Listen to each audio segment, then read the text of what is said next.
మంచివాడికి కూడా మంచిది కాదు అనే కూర గురించి మీరు ఎప్పుడైనా విన్నారా?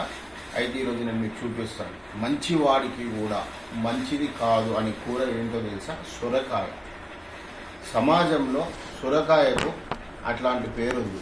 అంటే మంచివాడిని కూడా పాడు చేసే గుణము దీనికి ఉంది.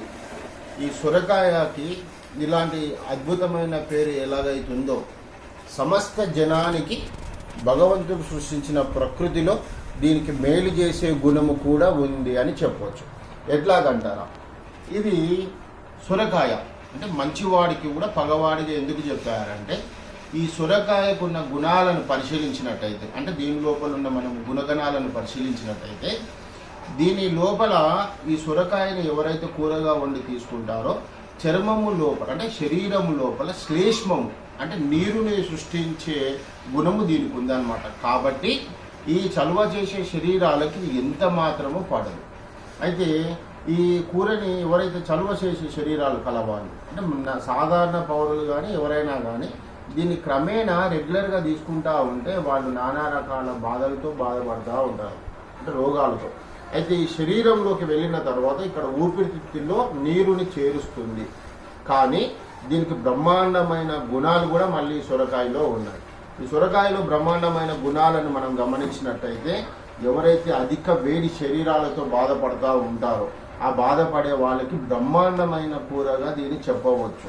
అంటే శరీరానికి చలువ చేస్తుంది, ధాతు వృద్ధిని పెంచుతుంది, వీర్య వృద్ధిని పెంచుతుంది, శరీరం లోపల సత్తువని అంటే మనిషికి బలాన్ని ఇస్తుంది.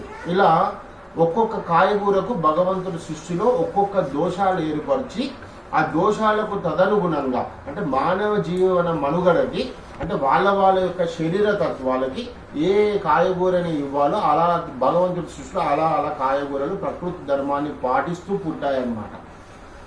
అయితే ఈ సొరకాయని ఖచ్చితంగా వేడి శరీరం గలవారు అంటే విపరీతమైన పిత్త శరీరం గలవారు ఈ సొరకాయని రెగ్యులర్గా తీసుకుంటా ఉంటే వాళ్ళకి శరీరంలో చలువ ఏర్పడి, అంటే మీరు చూడండి ఇది ఎండాకాలంలోనే మనకు ఎక్కువగా కనిపిస్తుంది.